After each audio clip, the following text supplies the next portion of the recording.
Honramos y glorificamos a nuestro Dios por esta gran oportunidad que Él nos brinda de una vez más poder estar aquí junto a ustedes en este espacio Mundo Cristiano, órgano oficial de la Iglesia de Dios de la Profecía Central, ubicada en la calle Espaillat número 86 de esta ciudad de La Romana,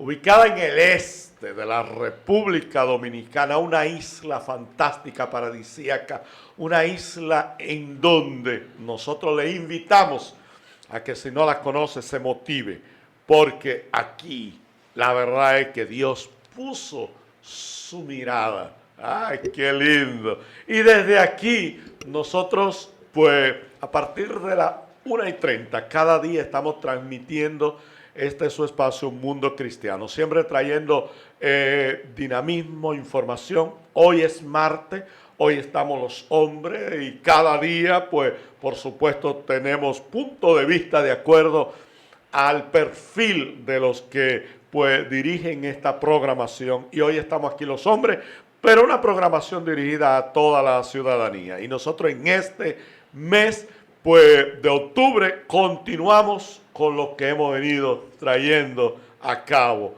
el mes de la Reforma Protestante. Bienvenido, ministro. Gracias a todos por estar ahí siempre en sintonía a partir de las 1:30. Mi nombre es Jonathan Pierre y siempre agradeciéndoles que ustedes nos dejan entrar a sus hogares por sus bocinas. Pastor. Gracias, hermanos, hermano Epifanio, hermano Jonathan. Dios le bendiga a todos los hermanos que están en sus hogares viendo este espacio de Mundo Cristiano desde YouTube, sí, en Mundo Cristiano IDP, y a los que están escuchándonos por la radio. Bueno, nosotros en este día queremos, pues, seguirles recordando que nosotros en nuestra congregación, en nuestra comunidad eclesiástica, seguimos orando lunes y viernes de 9 de la noche a 10. Esto lo estamos haciendo online por la plataforma Zoom. Cada miembro de nuestra congregación tiene un compromiso de conectarse y juntos formar esta gran comunidad eclesiástica para ir todos delante del trono de la divina gracia de nuestro trino Dios a buscar su rostro y clemencia cada lunes y viernes de 9 a 10 de la noche. Y en el día de hoy, martes, a partir de las 7:30 de la noche, usted se puede acercar a nuestra iglesia local y compartir con nosotros verdades bíblicas, verdades que cambian y que transforman nuestro conocimiento y entendimiento de la palabra.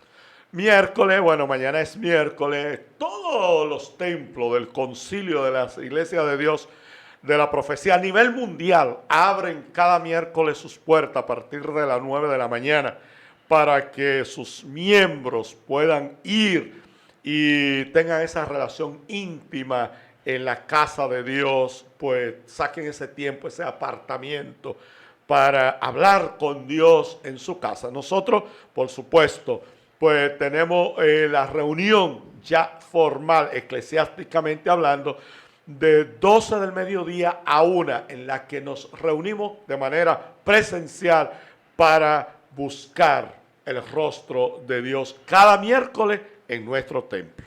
Los jueves tenemos nuestro servicio local también a partir de las 7:30 de la noche. Usted se puede acercar a nuestra iglesia y formar parte de esta adoración al Señor. Bueno, y los sábados, recuerde, sábado a partir de las 5 de la tarde están los jóvenes con su servicio dirigido a toda la congregación, pero dirigido por los jóvenes y con un matiz juvenil y con un perfil juvenil, pues seguimos, pues, adorando y buscando, pues, allegarnos cada día más y relacionarnos más del conocimiento de Dios. Cada sábado a partir de las 5 de la tarde, nuestro servicio dirigido por los jóvenes. Y los domingos finalizamos la semana con nuestra escuela bíblica, iniciando a partir de las 8 de la mañana. Usted se acerca a nuestra iglesia y a las 10 de la mañana inicia nuestro servicio congregacional. Recuerde que estamos ubicados en la calle Espaillat número 86 en la ciudad de La Romana, República Dominicana. En el día de hoy, también mencionarles que pueden ver esta transmisión a través de YouTube, Mundo Cristiano IDP, y seguirnos por nuestras redes sociales, Facebook, Iglesia de Dios de la Profecía Central, La Romana, República Dominicana. En el día de hoy tenemos el tema que hemos estado tratando todos estos martes sobre los personajes de la Reforma, más bien hombres de la Reforma. Hoy tenemos un personaje que tuvo presencia en la ciudad de Suiza, y fue un reformador que realmente levantó el pueblo suizo para que transformara el entendimiento de las palabras. Y este reformador trajo una frase muy peculiar y dice así: aunque era joven, los deberes eclesiásticos me inspiraron más miedo que alegría, porque sabía y sigo convencido de que daría cuenta de la sangre de las ovejas y que perecería como consecuencia de mi descuido. Es un mensaje a todos los que estamos delante llevando una palabra. Si es la verdadera palabra, daremos cuenta de nuestras ovejas que estamos guiando. Pastor. Miren, hoy vamos a hablar de Ulrico Zwinglio. Gran reformador. Ulrico Zwinglio. Ulrico Zwinglio fue un gran reformador de Suiza. De hecho, se podría decir que uno de los grandes hombres de la Reforma, Así es. que levantó el pueblo suizo en cuanto al entendimiento correcto de la palabra de Dios, porque era muy apasionado del tema de la moral y la ética. De hecho, Ulrico Zwinglio era visto hasta como un humanista. Sí. Y de hecho, un hombre de pelea, de batalla. sí, Porque sí, un guerrero. un guerrero. Sí, guerrero, Ese hombre... Bueno, guerreando, por Muerto. supuesto, fue muerto. Bueno, la muerte, exacto, ¿verdad? pero ahí Sí, es donde pero- quiero resaltar el punto, porque tanto John Wycliffe, Sí. que hablamos al principio, Al principio, que levantó los lollardos, y luego vino Jan Jan Hus, Hus, que levantó los husitas. Sí. Entonces, en este punto también Ulrico Zwinglio levanta la reforma protestante en Zúrich, Sí. y levanta allí los hombres de guerra de Zúrich. Sí. Y de hecho él murió en una de esas batallas en la ciudad de Kappel. Sí. Por eso mismo, porque él decía que el defender la palabra de Dios tenía que ser con armas en mano. Exactamente. Martín Lutero, claro, no estaba de acuerdo con eso, No. porque Lutero de- era más pacífico. Y de hecho, si nosotros vemos la historia de Ulrico Zwinglio, al principio él no estaba de acuerdo con las almas. O sea, él incluso, cuando él empieza sus predicaciones, sus predicaciones van en contra de las armas. Más luego entonces, él Vio la necesidad. la necesidad. Y ahí es donde entonces empiezan estas guerras, ¿verdad? En todas esas áreas entre lo que era la Iglesia Católica y el movimiento protestante. Bien, pero empecemos desde el principio, porque fíjense que nos fuimos al final, Al final. sin quererlo. Eso fue no planificado. No hermano. planificado. Nos fuimos al final Estábamos sin en vivo. quererlo, sí. Entonces, vámonos al principio. Al principio. inicio. Bueno, Ulrico Zwinglio viene de hijos de padres campesinos y fue inspirado más bien por un señor llamado Thomas Whitebach, que fue su profesor cuando ingresó a la universidad, y fue inspirado por él para el tema de la reforma. Entonces, cuando él ve esta parte de la Biblia, que la iglesia romana en ese momento no estaba llevando verdaderamente la palabra, entonces trató de transformar lo que había estipulado la Iglesia Católica Romana de las enseñanzas. Y justamente estas enseñanzas tuvo contraproducencia también con Martín Lutero, porque si recordamos la semana pasada, Martín Lutero quería transformarnos todo lo que la Iglesia Católica había estipulado, sino ciertas cosas, mientras que Ulrico sí quería transformarlo todo, porque él entendía que la supremacía era la palabra del Señor.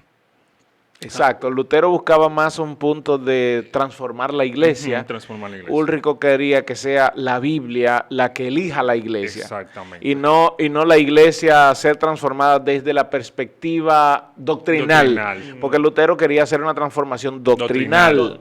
Y Ulrico Zwinglio quería una transformación ética. Exacto. Que era lo que nosotros en la semana pasada hablábamos sobre Martín Lutero. Martín Lutero, la intención no era irse de la iglesia ni formar otro movimiento. En la iglesia, Martín Lutero lo que quería era que dentro de la misma iglesia hubiera una armonía con la palabra y los comportamientos. Una transformación y una reorientación de la interpretación dentro de la misma iglesia. Pero Ulrico Zwingli viene a ser diferente, porque cuando se confrontó con la palabra, cuando él empieza al estudio como teólogo de la palabra de Dios, y la palabra empieza a confrontarlo, entonces él entiende que la palabra es la suprema, tiene supremacía sobre la iglesia. Así es. Mire, la perspectiva de Zwinglio es la misma perspectiva en la que se encontraba un humanista llamado, se me va el nombre. Erasmo de Rotterdam. A ver, exactamente. Porque Zwinglio no era, a diferencia de Lutero, porque hay que ver aquí, marcar las diferencias. A diferencia de Lutero, Lutero fue un monje de la iglesia romana, un sacerdote de la iglesia romana. Zwinglio no. No era un sacerdote. Incluso lo incitaron a que se fuera convertido. Es que Zwinglio fue un humanista. Que era lo mismo que le pasaba a Erasmo de Rotterdam, que estaba totalmente de acuerdo con la posición de Lutero. Rotterdam estaba de acuerdo con la posición de Lutero, pero nunca se fue a favor de Lutero, sino que se mantuvo dentro de la iglesia de Roma. Y entonces era atacado por el Papa y era atacado por los luteranos, porque, óyeme, tú no tomas una posición. Zwinglio, en este caso, en Suiza, sí tomó una posición, y la posición de él fueron las escrituras, porque Zwinglio no conocía la iglesia como la conocía Lutero. No. Y es por eso la defensa de Lutero hacia la transformación organizacional de la iglesia, a diferencia de Zwinglio. Zwinglio decía, es que no, lo que se busca aquí no es la transformación organizacional de la iglesia, sino que la iglesia aprenda a vivir de acuerdo a la ética y moral escritural, que es diferente.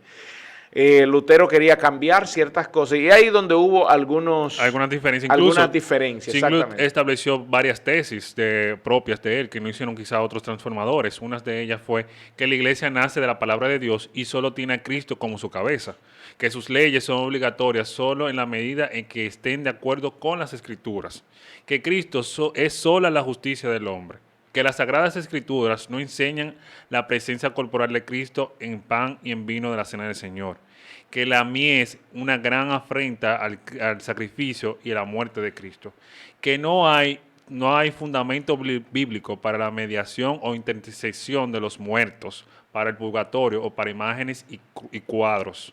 También, por último, dice que el matrimonio es lícito para todos. Y aquí él hace mucho énfasis porque se hizo una revuelta en día de Cuaresma, cuando venció el tema del ayuno y también se formó formalización con una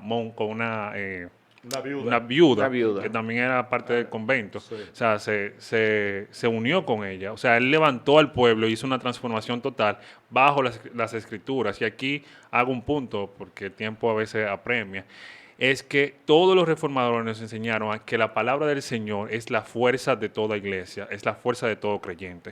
O sea, cuando una iglesia no está unida con la palabra del Señor, es una iglesia que se cae, es una iglesia que no crece, es una iglesia que no da fruto. Y todos los reformadores nos han enseñado que la palabra de Dios es la supremacía del hombre. Mira, y ahí es donde se originan en todo este tema, sobre todo de la palabra de Dios, porque aunque Lutero decía, yo estoy cautivo, mi mente, mi corazón está cautivo a la palabra de Dios, habían en aspectos donde Lutero apoyaba algunos ciertos puntos de la iglesia, como era en el caso de la Eucaristía, por ejemplo. Lutero sí creía en la transustanciación, Zwinglio no. No. Zwinglio decía, es que no, es que el cuerpo del Señor y la sangre del Señor es solo un símbolo del cual nosotros debemos observar. Sí. Y Lutero sí creía en el tema de la transustanciación. Por ejemplo, en la adoración, la iglesia, que era uno de los puntos también donde ellos divergían. Es importante entender que en la mayoría de puntos ellos estaban de acuerdo. Sí, claro. Que de hecho Martín Bucero dijo en uno de sus escritos que él nunca había visto dos mentes tan parecidas como la de Lutero y la de Zwinglio. Y notando ahí entre paréntesis, no se conocían. No, porque al final de su vida. Exacto, fue al final de su vida y murieron, uno murió en la 1531 por ahí 31, y el otro murió en el 46. Sí, es decir, no hubo mucha diferencia. Un encuentro una vez en su vida nada más. Exacto, pero hay temas en el cual eran cosas mínimas. Por ejemplo, en el tema de la adoración, Lutero, recuerden que era un escritor, era un músico muy bueno, pero Zwinglio también, porque los dos eran músicos. Lo que pasa es que la vida de Zwinglio, a diferencia de Lutero, porque cabe destacar que Lutero, y lo hablamos la semana anterior, Lutero empezó a estudiar Derecho, y eso es lo que le da la base a Lutero para él poder disertar y poder defender. Zwinglio no, Zwinglio, el tema de él era el humanismo, y entonces era muy apegado a la ética y a la moral. Entonces no conocía las intríngulis de la iglesia de Roma como lo hacía Lutero. Y Lutero lo que buscaba era la iglesia que él amaba, la iglesia que él anhelaba, de la que él siempre quiso ser parte, él deseaba cambiarla. Zwinglio quería destruirla. Es que eran dos hombres incluso formados en culturas totalmente diferentes. Por eso digo, él quería destruirla porque él quería que naciera una nueva iglesia de la palabra de Dios. Es decir, una iglesia que la base sea la palabra de Dios y no una iglesia que se apropie y que use la palabra de Dios como él mismo lo señala. Había un punto de diferencia en cuanto a la adoración, porque Lutero decía que la adoración debe normalizarse. Lutero decía, la adoración en la iglesia debería normalizarse. Sin embargo, Zwinglio decía, no es normalizarla, es regularla. Exactamente. Entonces había allí un tema. No es normalizarla, porque es que lo que se canta, el pueblo no lo entiende, decía Zwinglio. Es que lo que se canta debería ser la palabra. Bueno, lo mismo que estamos peleando el día de hoy. Lo que se canta debería ser la palabra. La palabra de Dios. Y Zwinglio decía, lo que se canta debería ser la palabra, por eso es que debe regularse y no el sueño de un sacerdote y no la visión de la iglesia, porque se cantaba en ese momento más hacia el Papa y hacia la iglesia que hacia la palabra de Dios. Y entonces Zwinglio, por eso hablaba de que no debe ser normativo, debe ser regulativo, debe regularse que lo que se cante sea la Biblia. Y eliminar esos elementos. Digo, y otro punto en el que ellos divergían era el asunto del bautismo. El bautismo. El Lutero se iba por la corriente anabatista, no del bautismo del niño, exacto, no de Roma. Ya de adulto, pero entonces Zwinglio, sin embargo, creía en que sí el niño porque podía ser bautizado. Exacto, lo mismo que Calvino pensaba eso mismo. Exacto, era la línea de Calvino que la próxima semana estaremos hablando. O sea, que ellos divergían en algunos puntos, aunque en la gran mayoría iban por el mismo. Mira, un punto aquí, Jonathan, disculpa, un punto aquí muy que debemos entenderlo también. Lutero quería un cambio en la doctrina de la iglesia, Zwinglio no. Zwinglio quería un cambio de la ética ministerial, porque Zwinglio decía, aunque haya doctrina, si los que están rigiendo la doctrina no son éticos, no aman la ética y la moral, entonces de nada va a servir, eso va a ser igual, va a ser todo lo mismo. Entonces Zwinglio, en todos sus escritos y en todo lo que habló, por eso es que no se debe olvidar un hombre como Ulrico Zwinglio para el tema cuando se habla de la reforma protestante, porque este fue un hombre que nos hace ver un punto de vista desde el que está afuera. Sí. Porque Lutero lo veía desde Desde dentro. Desde dentro. Pero Ulrico Zwingli lo estaba viendo desde afuera. afuera. Tanto como lo veía Erasmo de Rotterdam. Exactamente. Como un feligrés. Exacto, porque Erasmo de Rotterdam era un hombre que asistía a las misas, que estaba allí presente, que el Papa lo conocía, que conocía la iglesia. Sin embargo, nunca tomó una posición, aunque él entendía, lo mismo que Ulrico Zwingli entendió, es que yo estoy de acuerdo con lo que dice Lutero, debe haber un cambio en la iglesia, pero nunca enfrentó, probablemente porque Rotterdam es conocido como un gran humanista y un gran hombre de ciencia, Sí. y es visto incluso como uno de los grandes filósofos. Sí. Sin embargo, nunca tuvo la gallardía de él enfrentar la iglesia de Roma. Hay que ver los beneficios. Exacto, porque, En ese momento la porque iglesia de Erasmo Roma de tenía Rotterdam lo que quería era estar del lado de los beneficios. Exactamente. Que ahí es donde entonces muchas veces se hace difícil Exactamente. enfrentar la verdad Ujú. desde el punto de vista de donde usted está. Ujú. Si yo enfrentando la verdad, entonces afecto mis intereses, mejor dejo la cosa así. Y ahí es donde entra la ética. exacto. Y ahí es Exactamente. donde entra, La ahí ética. es donde entra Swingler Ajá. con la ética. Con la, Espérate. no, es que la ética tiene que estar por encima Por de encima tus de- beneficios. Entonces, causa una pregunta. ¿El pueblo de Dios hoy en día está siendo ético? Esa es una pregunta Muy buena. Muy interesante. Es una pregunta interesante, sí, porque, a ver, lo que hay que destacar allí, y por eso apelamos a Zwingli, yo tengo que obrar éticamente, aunque sea beneficioso o no. Yo tengo que ser fiel, y eso es lo que trata de ser la ética, fiel a las normas A y a las la moral, convicciones. aunque yo sea el perjudicado. Es como el rey, aquel rey que iba a castigar al que robaba y cuando le dijeron, encontramos un ladrón y que él ve, es a su propia madre. Pero ya él había dado un edicto de que se castigue con 40 azotes al que se encuentre. Y cuando se levantó el látigo para castigar a su madre, él se metió. Y él recibió los 40 azotes. Y entonces él dijo, no, sigan, porque el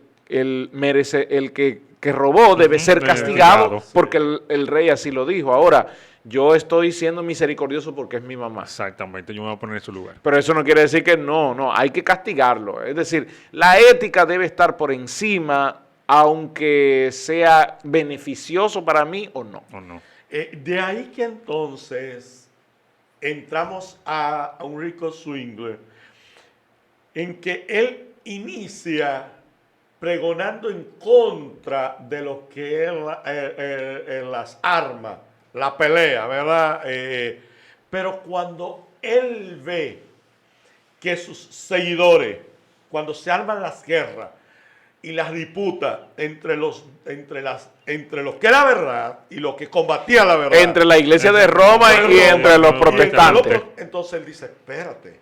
Eso es lo que se llamó las guerras de Capel, De porque Capel. fueron dos guerras. Exacto. Él es herido en la segunda guerra de Capel, Exactamente. Ajá. donde él tomó las armas, porque ya al final él decía, no, es que para que esto proceda hay que tomar las armas. Ahí es donde está, porque su ética dice, no, aunque mi concepción, aunque mi principio, yo creo que no es correcto tomar las armas, pero mi ética me motiva a que yo deje mi principio, o sea, mi creencia, lo que yo creo, a la verdad hay que defenderla. Y es que la iglesia de Roma estaba haciendo una contrarreforma militar. Militar, Militar. exactamente. Porque ellos estaban persiguiendo y matando a todo el que se sublevaba contra ellos. Entonces Ulrico Zwingli decía, no, hay que defendernos. Fue como que era la iglesia que era la que estaba promoviendo la paz, ellas también promovían las guerras. Claro que sí, eso lo vemos desde las cruzadas Exactamente. y desde los ejércitos que tenían para la Inquisición. Claro, es que la guerra siempre ha sido una maquinaria económica. Claro que sí. Económica religiosa. Religiosa. Pero ese es otro tema, que es vital e importante. Se terminó el tiempo. Así es. ¡Wow! Señores, Ahora era que estábamos empezando. Señores, muchas gracias por siempre sintonizar Mundo Cristiano a través de esta plataforma, ya sea YouTube o medios radiales. Recuerden que pueden seguir viendo este programa y todos los de la semana a través de YouTube, Mundo Cristiano IDP, y seguir todos los programas de la semana. Dios le bendiga, Dios le guarde.